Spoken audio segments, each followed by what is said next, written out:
Тоа сме кај однесувањето. Дали до крајот на мандатот господинот Рашковски може да стигне до ниво на господинот Јанакиевски, ако не го достигне Јанакиевски, барем да го достигне нивото на господинот Божиновски.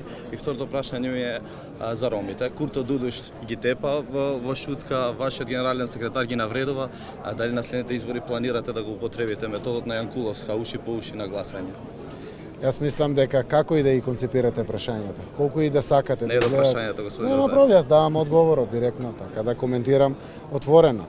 Како и да сакате да направите поинтересна вашиот перформанс или слично. Ние сме Сега имале е до доблес, мене, окей.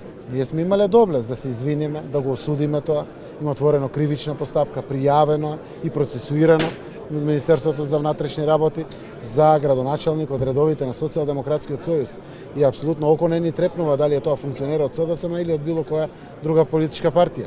Секако не верувам дека господинот Рашковски ќе стигне да биде воедначен со такви имиња кои што вие ги спомнувате, заради тоа што го има сторено под налог на владата заради работа на делокругот на неговите надлежности. Да се зборува за провизии на состанок на кој што биле 8 души присутни, апсолутно е далеко од било која нормална свест. Се работи за извршување на своите надлежности во имплементацијата на одредени проекти кои што биле завршени уште 2016 година во делот на тендерски постапки, селекција и избор, но до конечната реализација никако не дошло. Само тоа.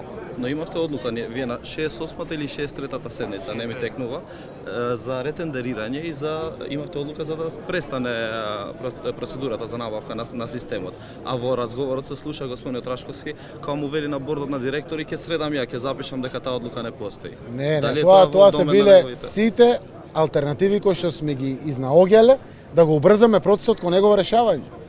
Северна Македонија мора да го има радарскиот систем. Тоа е дел од политиките и од врските кои што ги имаме. Сите алтернативи кои што сме ги носеле, секако дел од тоа не може да го коментирам, тоа е било на затворена седница. Ако го видите целиот материјал, ќе заклучите дека владата изнаоѓала и правела напори како да дојде до фактичка, практична имплементација на овој проект и да го отклони сите можности. И тоа сме го правеле на состаноци, отворено, транспарентно, со представници на сите институции, често биле присутни и МАНАВ, и генерален секретаријат, соодветни министерства внатре во својата реализација.